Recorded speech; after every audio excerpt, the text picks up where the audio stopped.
Today, I want to tell you about a simple way to get all the entertainment you love without the hassle.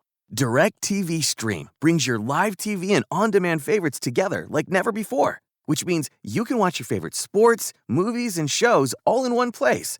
And the best part? There's no annual contract. So stop waiting and get your TV together with DirecTV Stream. You can learn more at directtv.com. That's directtv.com. Compatible device required. Content varies by package. You did it. You woke up today. You even got out of bed.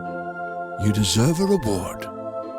We can't all be morning people, but we can all get McDonald's for breakfast. Right now, mix and match a Chicken McGriddles or a McChicken Biscuit for just $3. Order ahead on the Mickey D's app. Price and participation may vary. Cannot be combined with combo meal. Single item at regular price. Mobile order and pay at participating McDonald's. Ba-da-ba-ba-ba. Talk about it. Bienvenidos, mi gente. Gloria Estefan here. We are bringing Red Table Talk the Estefans to podcast. Just like our Red Table Talk sisters, we have brought 3 generations together to talk family, relationships, and social issues from the perspective of 3 fabulosas Latinas.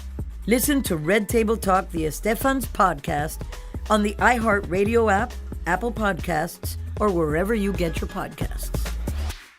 Hour 2 of the nightcap here on VSiN. We will head down to Sean King's former neck of the woods, Tampa, Florida. Here, that's home. Just a little bit. Yeah, that's home. Greg Auman will join us to talk a little Buccaneers. As my goodness, Ole Miss, man, this is a whooping. Louisville is not in a great shape here. As if you've got the under, Snoop Connor just bulldozed his way into the end zone. If you've got the under on the win total for Louisville, you're feeling pretty good. Yeah, you're not feeling. I think it was 7. Yeah. And I don't know why. All year, all offseason, I really didn't talk highly of Louisville. Didn't expect much from them. And, you have been down on them. And I was right. Yeah. But I didn't bet the under. So I bet the over on Boston College, which kind of parlayed it with the fact that I didn't think Louisville was very good. But this is something right now. Ole Miss up 35-10, extra point pending. So they should take care of business in this one. The second half number was 3, and right now you're at a push. But a very nice touchdown run there from Snoop Connor. Just want to give a quick shout out once again, Patrick Everson, for jumping on by at @PatrickE_Vegas. And then also follow the Twitter feed at PropsUS. That is the company that he is with now. Many years it covers now at that spot. So check them out at PropsUS on Twitter. Always great information coming out where the money's coming in. I was a little surprised that the heaviest ticket count right now was on the Seahawks. Or, sorry, behind the Chiefs. The Chiefs are 1, Seattle. And then Seattle was 2. I thought it would be Buccaneers. It doesn't surprise. I thought it'd be Rams. It doesn't surprise me for one reason. Because the Carson Wentz thing seems like it happened first. So, like, it's been the one game I feel like we've known kind of was in question. And perceptually, I think Carson Wentz is like a big deal to bettors. Yeah. To me, like I said, I don't know that it matters. I mean, unless he's going to revert back to his prior form from last year, because he was bad. He was terrible last year. He was bad, and we haven't seen him since. He was one of the worst quarterbacks. If you look at statistically, he was one of the worst quarterbacks in the NFL last year. You know what's amazing? It's amazing how guys' perceptions are so different.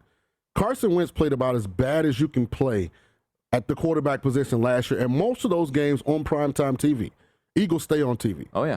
Yet he changes teams, and the perception and assumption is everything is well, the Colts will be fine with Carson Wentz. Then you have other guys, like no matter what they do, it's just like, Andy Dalton, for instance, who I hammer all the time. Kirk Cousins, who, if you just look at his stats, they're tremendous. You'd be shocked. They're tremendous. I mean, like, he doesn't put him up like in the biggest games, but in all the other games, like, he's pretty good. Yeah. Yeah. I mean, look, I've had that. That's a great analogy. I've had that discussion for years and years and years when I was in D.C. doing local radio and he was the quarterback and everyone still wanted RG3. I'm like, just look at the numbers. If you ask the average person that watches football, who's a better quarterback, Carson Wentz or Kirk Cousins, Carson Wentz. they go Carson Wentz 10 out of 10. It's 100%. not even close. Yeah. If Indy had Kirk Cousins, I'm telling you, I'd play him to win the AFC. I agree. Yeah. I mean, I definitely picked him to win the AFC South. There's no question. Yeah. I think also what plays into it is you hear this, I don't want to say narrative because I don't know if that, I guess it fits it here, but it's Frank Reich, last time he and Carson Wentz were together, he was an MVP candidate. So that is really getting played up everywhere, that Frank Reich's the magic man and Carson Wentz is in his system and he's going to revert back. Maybe he will. And I kind of thought, I like the talent that's on Indianapolis's roster. But, man, I've got my questions about Carson Wentz because he was terrible last year. And there's not a bigger supporter of Carson Wentz in the country than me. Because Marlon Mack, one of my players from USF, is there. Mm-hmm. And also Michael Pittman, who his dad I played with in Tampa. Yeah. So I'm pulling for Indy for the personal ties I have there. So I hope Carson's good. But I think a lot of people have a lot of confidence that I just don't possess. I'm on a wait-and-see deal with Carson. He got to prove to me that 20 was an outlier. It wasn't like who he really is. I mean, they got a lot of pieces, but they got a banged-up offensive line right now. We will see. But Week 1 of the NFL season starts on Thursday night, Sean, in your hometown with the champs, Tampa Bay. Much more on that game coming up in just a moment. Stick around. It's the Nightcap.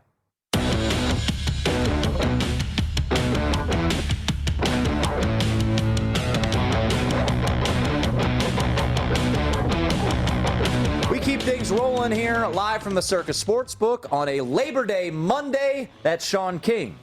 And when we talk Tampa Bay Buccaneers, he's former Tampa Bay Buccaneer. He's a Super Bowl champ. Tampa Bay! Tampa Bay! I'm just telling you, get used to it. It's going to be emanating from your TVs. It is, and it'll be great to have the crowd back in full force. That ship is going to be shooting off the cannons. As soon as Brady and the bunch get in the red zone, boom, boom, boom. Until you've been out there and heard that and had that emotion and felt that energy, I'm telling you, out of the outdoor stadiums, now they've built some unbelievable, castles, indoors. Yeah. But the outdoor stadiums, I'll put Ray J up against everything else in National Football League. I mean, I wonder if I could ever get to a Tampa Bay game. I mean, if only I knew someone who started. We're still developing a relationship. Started quarterback there. Yeah, we're still getting to know each other. Super Bowl. Yeah. If you'd have brought me something back from Hawaii, I would say you pick a date. But because you went to Hawaii for a week, left me here all alone, first week on the show, and came back empty-handed, you're not in the house yet. You're in the casita. I mean, you're in the guest house. You're on the property, you're on the compound, but we have not let you into the main. This guy's keeping all his baseball winners to himself. He's like, oh, yeah, I knew that this was going to happen. I didn't say that. Oh, yeah. Keeping it all to yourself. We got a good friend of mine. All right, let's come on the show. Yeah, let's bring in someone who covered this young man to my left. I should just let you guys reminisce. That's right. Bring in Greg Allman now with The Athletic. He's vice president of the I Am Ball gang. How you been, brother? Good to hear from you, man. You too, man. It's good to hear your voice, man. Likewise.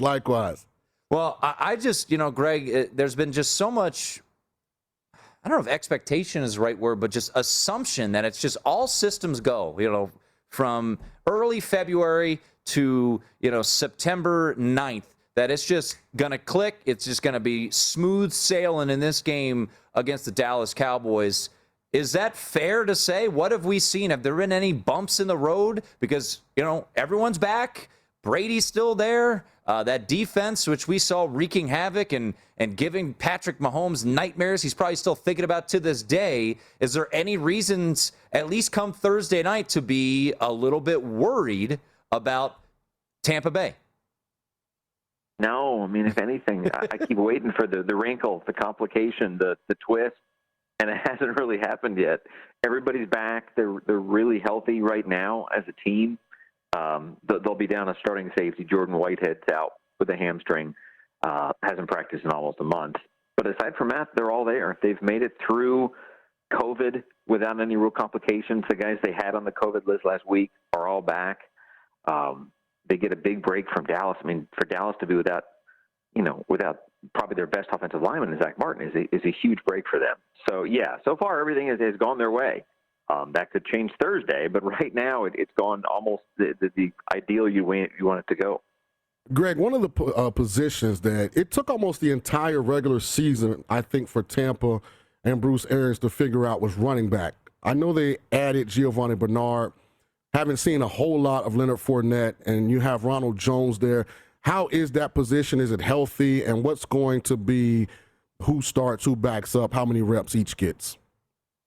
Yeah, it should be better. I think we'll see how it shakes out Thursday night. But I think the plan is to have Ronald Jones and Leonard Fournette in much the same roles they were last year, kind of splitting the load as the primary back.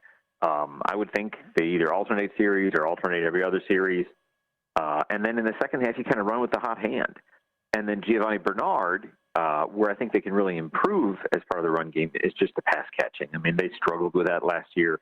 They had hoped that Jones or Fournette would kind of take as a third down back. They had LaShawn McCoy. He didn't do very well. That's what Giovanni Bernard does best. I mean, he's a pass-catching, pass-protection back. So I think he'll be their third back, what Bruce calls their nickel running back. And that's a big role. I mean, that's going to come up a lot. I mean, if they really have Jones and Fournette splitting the main role, I mean, he could almost out-snap both of them if they get into hurry up and they want to keep him in there. So it'll be a three-headed monster. It's not good news for like the fantasy football people of the world, but I think it'll work pretty well if they can all accept their roles. Greg Allman, Buccaneers beat reporter for The Athletic. So, Greg, out here in Vegas, there are all kind of prop bets. Tom Brady for MVP, Bucks to go undefeated, Mike Evans over these amount of receiving yards, like a lot of individual opportunities to capitalize on Tampa's success. My question is, being on the ground, is there that kind of motivation in the building, or is it we just want to get to the playoffs healthy and then try and repeat as champions? Or are they really trying to go undefeated, get Brady another MVP, and accomplish things outside of just repeating as champion? Yeah, it's funny because I don't think they would ever say it if they had their eye on 17-0, being the first one to do that. But you have to think it's in play. I mean, right now they'll be favored in every game until they lose. Their schedule is not hard. Last year on the way to the Super Bowl, they had to face Aaron Rodgers and Patrick Mahomes and Drew Brees twice. And they don't really have that. I mean, I think the only real, I guess you'd say, elite quarterback they have to face is Josh Allen. I mean, maybe you could say Matt Stafford when they go to the Rams. Oh, Greg, hold on a second, Greg. They played Jameis Winston twice. Oh, yeah. Now, don't you do my guy like that. Greg, we got the number one, the leader of the Jameis fan club here to my left here, and Sean King. Former NFL passing leader, Jameis Winston. You're right. All right, carry on. I'm sorry. He just has, Greg. He just has to remind everyone that he loves Jameis Winston, which I like him too, but I'm not on the level of Sean. It'll be two very fun weeks. I can tell you that. It's a lot more interesting than if Taysom Hill had gotten the starting job there. But anyway, was just saying. I think until they lose, that's going to be the storyline. Obviously, Brady has had an undefeated regular season.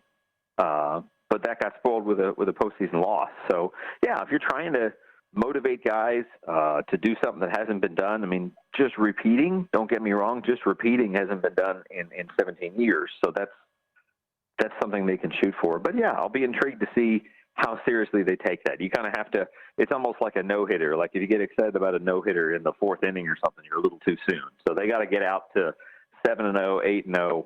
I think they close with Carolina. It's Panthers, Jets, Panthers are the last three. So if they can get to week 15, it might not be that tough down the stretch. Yeah, there's a couple big games. Obviously, they get the Bills to come to them in week 14, which will be a big one. I think maybe, I don't know, Greg, I would say I'm going to go on a limb saying the most watched game before the playoffs will be week 4. Sunday Night Football in New England, Brady returning to that. I mean, the build up to that game, that'll be fascinating. Just have you guys, I'm sure Brady he's masterful at deflecting, but that week is going to be something else, knowing that he's going to New England. It's prime time, all the storylines for that one. what is your expectation of that? I mean, can you even have expectations on that Week 4 showdown? Oh, yeah, it'll be huge. I mean, you hope that the Patriots have a good record going into that. It's crazy in that it'll be, they'll have a rookie quarterback, so that changes the expectations there. But, Rob Gronkowski was getting questions about that this week. People are already gearing up for it. And Rob kind of acknowledged, it'll be an emotional time for him and even more so for Tom Brady, who was there a lot longer.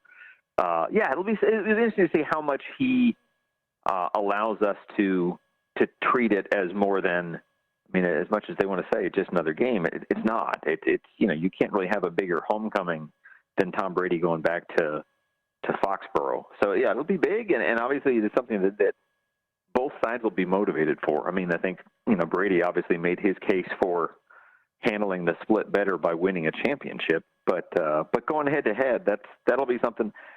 It'll be off the charts in terms of ratings, and it'll be a kind of crowd that I don't think you can imagine a better regular season ratings and matchup and anticipation than what you'll have October 4th up there in Massachusetts. Greg, out on the West Coast, I don't think a lot of people here have gotten an opportunity to visit Ray J or actually spend time in the city of Tampa when this kind of event is on the horizon. Talk a little bit about the energy in the city, the anticipation to not just start the season, but to do it in their house, on national TV, the only game on, the only show in town. How is the atmosphere and energy down there in Tampa?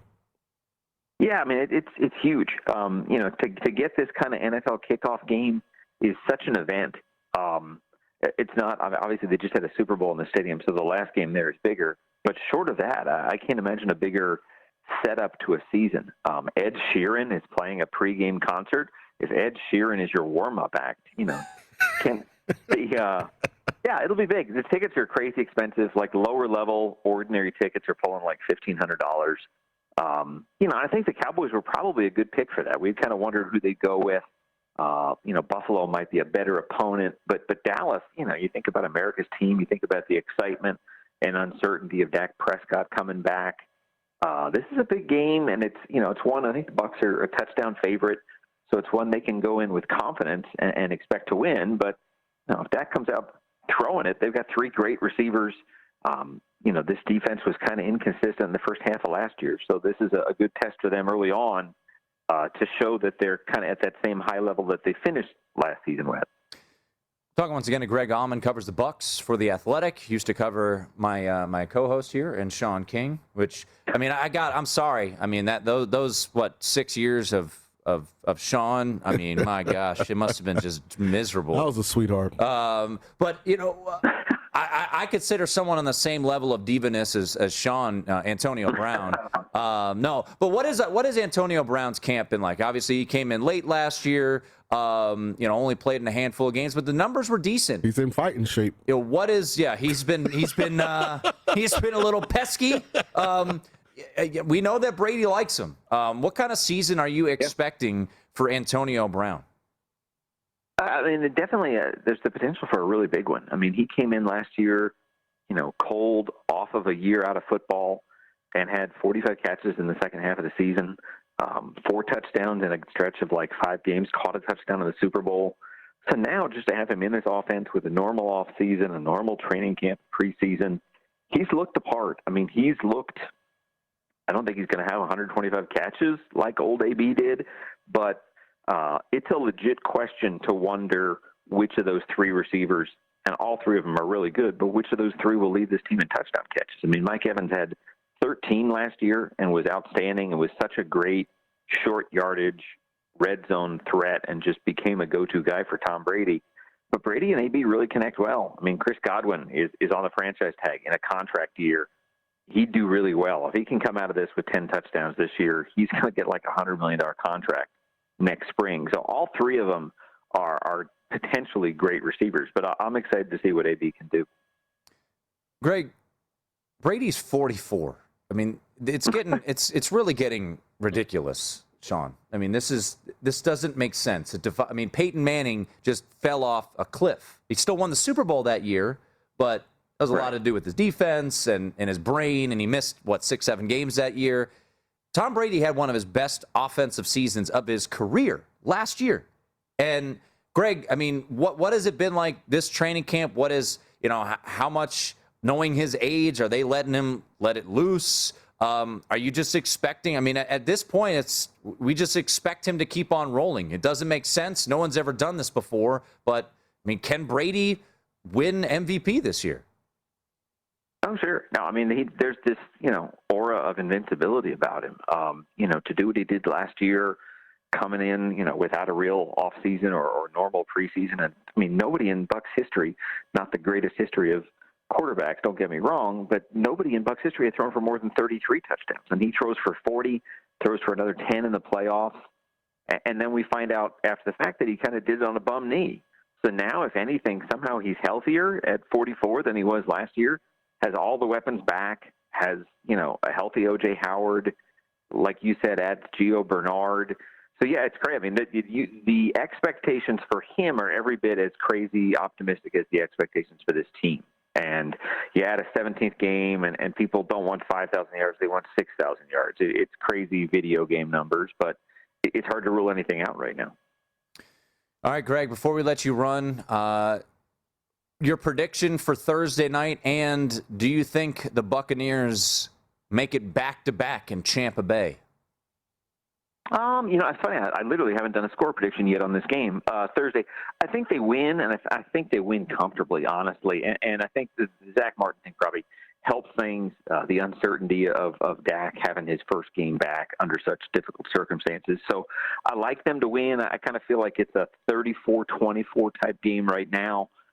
Put up some points, win and cover, and kind of control the game. If they repeat, I don't know. I think they definitely get there. It'd be wild if they get back again.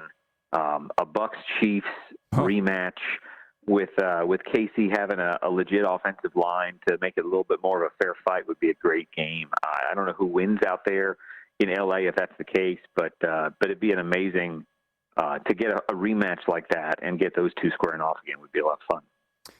He is Greg Allman, covers the Bucs for The Athletic, and once again, my condolences for those years when Sean was the starting quarterback down there. Must have been just awful. We'll be fine with it. Sean, it's good to hear from you. You guys take care. Thanks for having me on. Yep. There he is, Greg Allman from The Athletic. You're mean. Keep bringing up the Hawaii thing, so you know what? I got to take my jabs. Ole Miss, it's a matter of fact here, but we'll see. Now 53 points to get you updated on what's happening down in Atlanta and some news and notes from around the world of football that might affect you when it comes to betting. It is the Nightcap here on VSiN. It's crazy how much we have to pay for outdated, impersonal healthcare, and even crazier that we all just accept it. It's time to face facts. Healthcare is backwards. Luckily, there's Forward, a new approach to primary care that's surprisingly personal and refreshingly straightforward. Forward never makes you feel like just another patient. Backed by top-rated doctors and the latest tech, Forward gives you access to personalized care whenever you need it. Using in-depth genetic analysis and real-time blood work, Forward's top-rated doctors provide you with in-depth insights to better understand your genetics, mental, and physical health. They then create custom, easy-to-understand plans to help guide you to achieving long-term health. With Forward, you get unlimited in-person visits with your doctor and access to care anytime via the Forward app, all for one flat monthly fee. It's time to stop accepting backwards healthcare and start moving your health forward. Visit GoForward.com today to learn more. That's GoForward.com. This episode is brought to you by FanDuel. Football is back. And the best bet you can make is downloading the FanDuel Sportsbook app. It doesn't matter if you're new to gambling or an old pro, FanDuel has something for everyone. And as an official sports betting partner of the NFL, you know your bets are safe. There's also never been a better time to use FanDuel, because right now, you'll get up to $1,000 back if your first bet doesn't win. You can even turn a small wager into a big payday with a same-game parlay bet. Just sign up with the promo code Spotify to place your first bet risk-free on FanDuel Sportsbook. Download FanDuel today. 21 plus and present in Virginia. First online real money wager only. Refund issued as non-withdrawable site credit that expires in 14 days. Restrictions apply. See terms at sportsbook.fanduel.com. Gambling problem? Call 1-800-GAMBLER. Hey guys, it's Brian Baumgartner, and you do not want to miss the next episodes of The Office Deep Dive. Billie Eilish is calling in right now if you want to say hello to her. Really? She really is. Yeah. Yeah? Sure. Oh my goodness. Hey, first of all, congratulations. Oh my God. Oh my. Thank you. Insane. This is crazy. How are you guys? Listen to The Office Deep Dive on the iHeartRadio app, Apple Podcasts, or wherever you get your podcasts.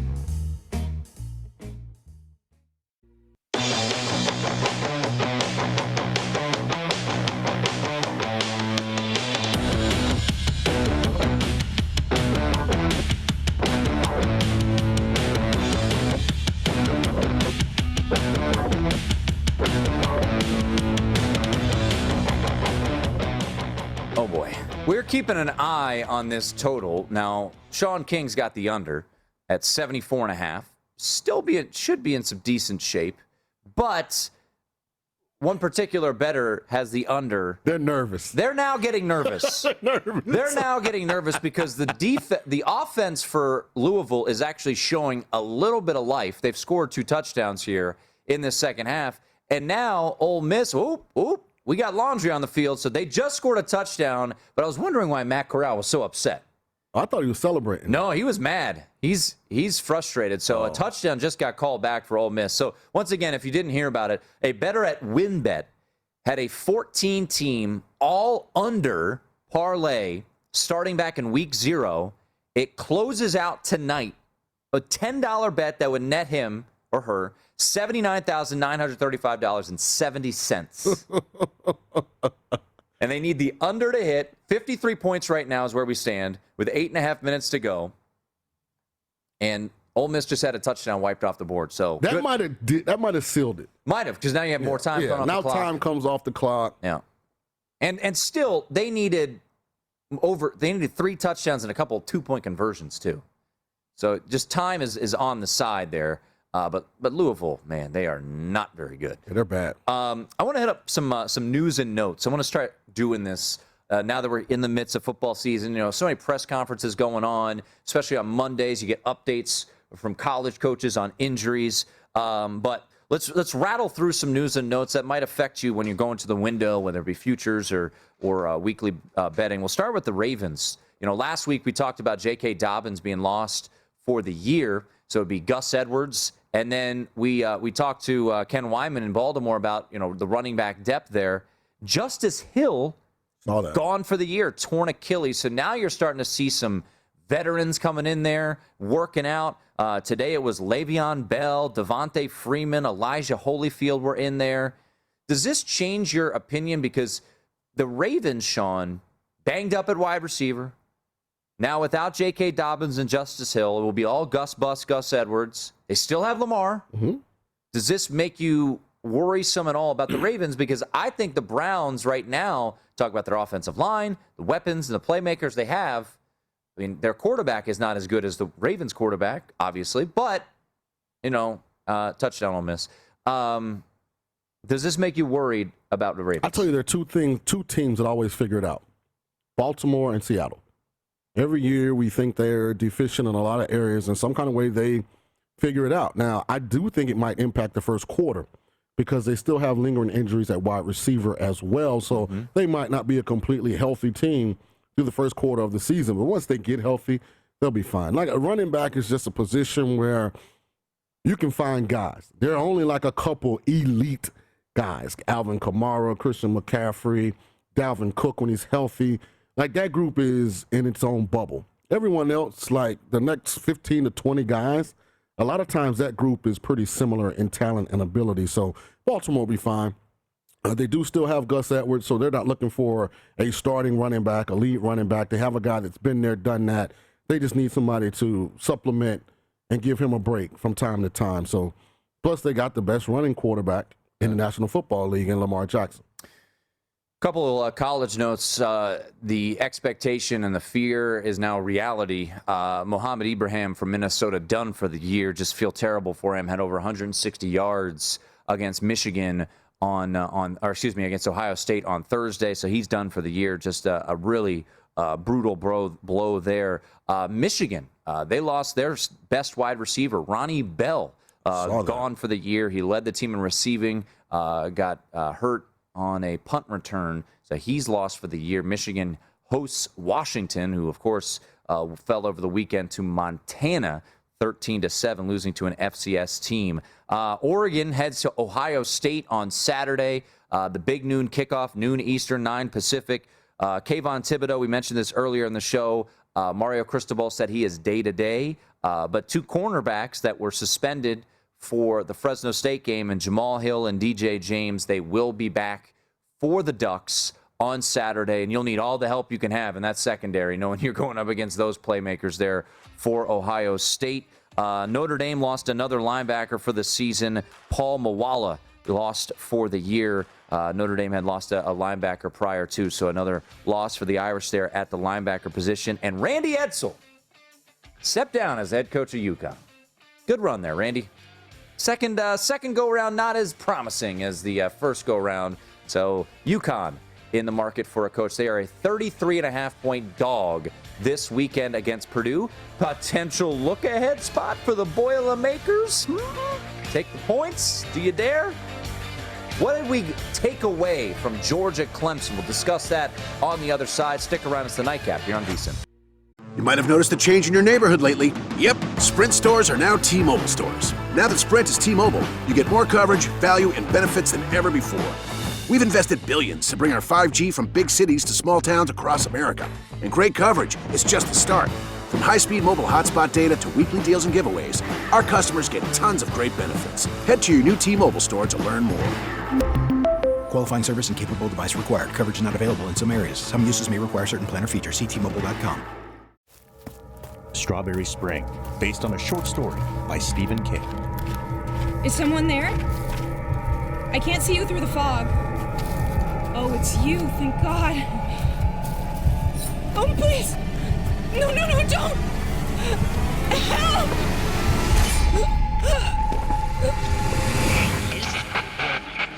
Now, there was a murder on the campus of New Sharon College. Sources close to the investigation tell us that it was a female co-ed, late teens to early 20s. We'll have more. Hello? Henry, have you heard the news? Yeah, just now on the radio. There was a murder on campus. It has all the signs. Are you telling me? We can't be sure, but as of right now, it looks like Spring Heel Jack is back. Strawberry Spring, starring Garrett Hedlund and Milo Ventimiglia. Produced by Audio Up Media and iHeartRadio. Listen to Strawberry Spring on the iHeartRadio app, Apple Podcasts, or wherever you get your podcasts. Bienvenidos, mi gente. Gloria Estefan here. We are bringing Red Table Talk the Estefans to podcast. Just like our Red Table Talk sisters, we have brought 3 generations together to talk family, relationships, and social issues from the perspective of 3 fabulosas Latinas. Join me with my niece Lily, a beloved Latina TV star and devoted mother of 2. She is Estefan. You can break my heart, but you cannot take my soul. And my daughter Emily. She's a talented musician, she's outspoken, and a powerful voice of her generation. She's Esta Fresh. People need people, but you have to make the first step to say that. And I'm Esta Fierce. I'm Gloria Estefan. I'm a performer. I've been married for 42 years, have 2 children, 1 grandson, and 5 dogs. Listen to Red Table Talk the Estefans as part of the My Cultura podcast network, available on the iHeartRadio app, Apple Podcasts, or wherever you get your podcasts.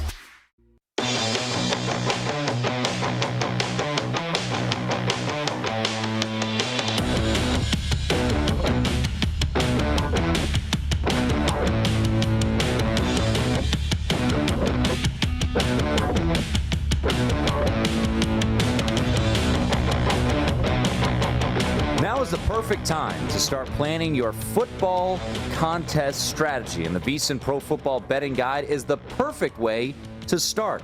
Our VSiN experts have won major football contests around Las Vegas. Our guide will give insights on against the spread contests as well as survivor pools to give you a winning edge. Download the VSiN NFL Guide today for only $19.99 or get VSiN All Access and get everything we offer for the entire football season.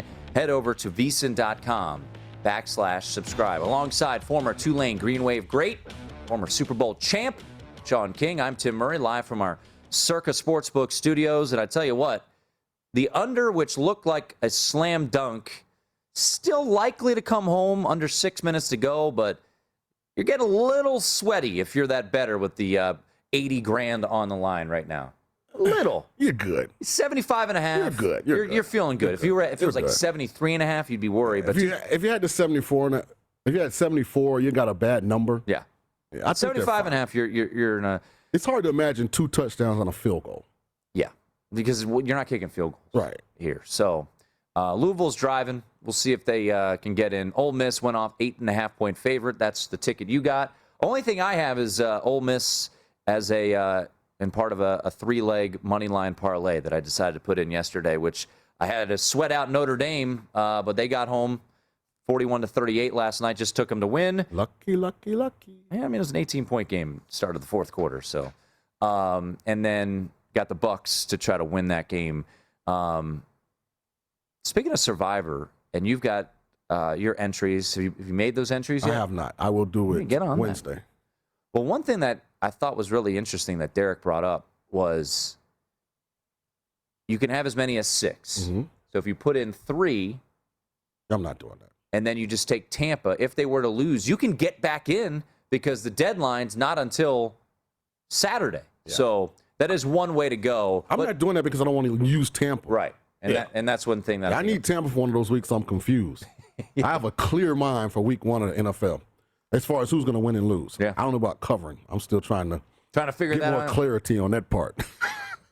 Well, going back to what we saw on Saturday, the premier matchup, which was highly anticipated, was Georgia against Clemson. And I went back and forth. It's funny. There was a video tweeted out. I did a bunch of previews for Sling TV. Mm-hmm. And they tweeted these out. And this was like a couple weeks ago that we recorded these. Right. And I liked Georgia at the time. Mm-hmm. And as we got closer to the game, I actually changed my mind here on the show. And I liked Clemson. And I went in a little bit. I didn't go in crazy, but I liked Clemson a little bit. Because I felt like the playmakers that were missing there for Georgia was going to be a big question.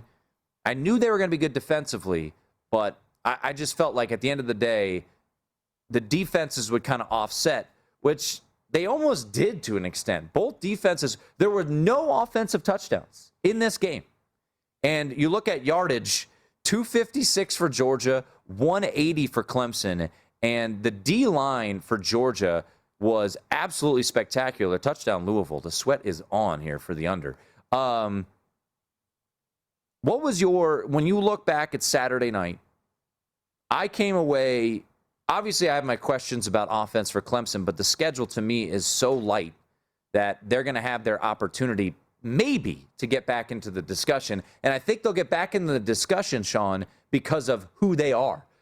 Looking at that schedule right there, being 12-1 and the ACC champ, considering the 2 teams that likely will play them in the ACC championship, one lost as a 6-point favorite at Virginia Tech, and the other got absolutely run off the field by Alabama. There's nothing there on that schedule that says they should be able to get into the playoff, but they're Clemson. They've won national titles, so they might get the benefit of the doubt. Well, first of all, they're going 9-3, just as I said before the season. So they're 0-1.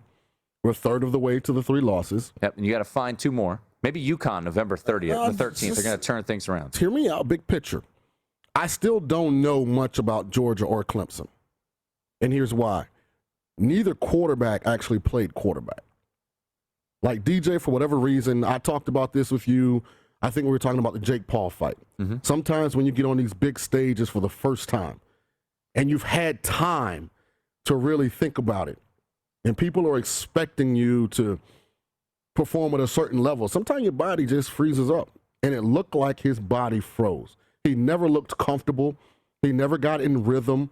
He never really tried to push the ball down the field. He was seeing the rush. He played like this was his first time starting the season at a machine like Clemson. On the other side, JT Daniels was as scared as any quarterback I've ever seen. That was the most afraid 22 of 30 I've ever seen. He was afraid to sit in the pocket, go through his progressions, push the football down the field accurately and with velocity. Never did that at any point in the game. Those completions are all tight end screens behind the line, wide receiver screens on the perimeter, slow screen to the running back, maybe scramble in the pocket and hit somebody. Very few of those completions were get the snap, be in rhythm, identify the defense, find my target, hit my target. So this is what I say, this is what I mean when I say I don't know a lot about him. At some point, you're going to play a quarterback that does that. And it kind of creates some deficiencies that maybe we didn't see. Like both defensive lines looked tremendous. Both defensive front sevens looked amazing. A lot of that was because of the apprehension at the quarterback position. So I do think both teams are really talented, but I'm not bullish on Georgia at all.